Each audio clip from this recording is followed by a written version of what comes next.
Hi, riders. I'm down by the river again today. It's a little bit windy and we got planes overhead. But I'd like you to consider reading Exodus 32, verses 15 to 24 before you head out today. I threw the gold into the fire, and out came this calf. Exodus 32, verse 24. Faithfulness and forgiveness. And I'm reading from Our Daily Bread again today. It's not my fault. So says Han Solo in The Empire Strikes Back when his ship is attacked and there seems to be no escape, only because a repair hadn't been made. When he says it, you wonder if he bears at least some responsibility for his predicament, but doesn't want to admit it. I've been there. Sometimes it's easier to find someone or something else to blame rather than accept responsibility myself. Scripture shows that Scripture shows us that this tendency is also as old as sin. Adam and Eve both did it. Genesis 3, verses 11 to 13. And so did Aaron.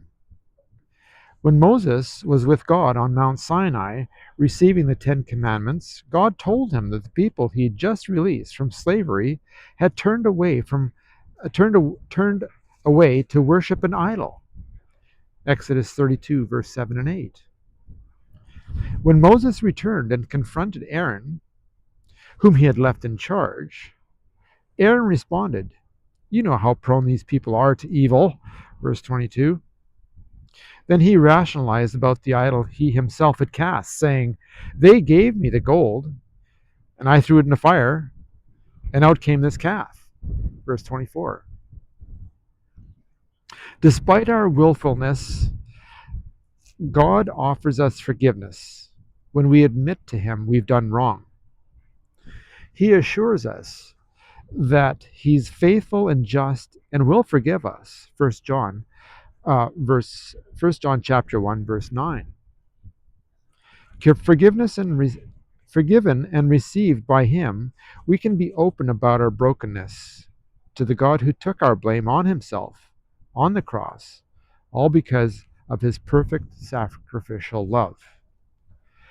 How have you experienced God's forgiveness? How might you share what he has done for you today? I pray, dear Jesus, thank you for taking my sin, blame, and shame away. Please help me to live for you always. Ride safe.